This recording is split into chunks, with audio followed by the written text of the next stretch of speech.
డీలిమిటేషన్లో south ఇండియాకు నష్టం జరుగుతుంది. దానిపైన ఖచ్చితంగా పోరాడతాను. సౌత్ ఇండియా స్టేట్స్ తిరుగుతానంటూ రేవంత్ రెడ్డి చెప్తున్నారు. ఆయన కూడా పోరాటం అంటున్నారు. నేను కేటీఆర్ కూడా ఖచ్చితంగా ఇది అన్యాయం జరిగితే ముందుకెళ్తామంటున్నారు. ఈ విషయంలో ఏమన్నా కాంగ్రెస్తో కలిసిపోయే అవకాశం ఉంటుంది?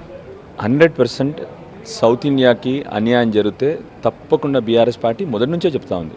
డీలిమిటేషన్లో భాగంగా మన సీట్లు పర్సంటేజ్ తగ్గితే, ఎందుకంటే నార్త్ ఇండియాకి కానీ ఆ అడ్వాంటేజ్ వచ్చిందంటే అప్పుడు పరిస్థితి ఎలా ఉంటుందంటే, కేవలం ఉత్తరప్రదేశ్, బీహార్ 2 రాష్ట్రాలు కలిస్తే అక్కడ గవర్నమెంట్ ఏర్పాటు చేసే పరిస్థితి వస్తుంది.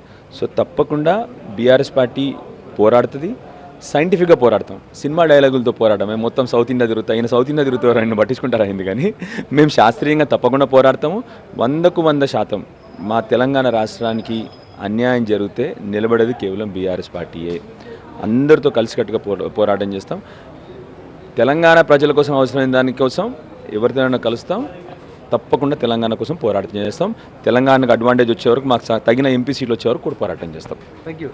ఇది రేవంత్ రెడ్డి రాముడు వేషంలో ఉన్నటువంటి రాక్షసుడు మేకవన్నే పుల్లా వ్యవహరిస్తున్నాడు అంటున్నారు. దాంతోపాటుగా బీజేపీ బీఆర్ఎస్ కలవడం కాదు, బీజేపీలోకే ఇప్పుడున్నటువంటి ముఖ్యమంత్రి రేవంత్ రెడ్డి వెళ్తున్నారు, భవిష్యత్తులో చూడబోతున్నామని చెప్తున్నారు బీఆర్ఎస్ ఎమ్మెల్యేలు. Vote studio.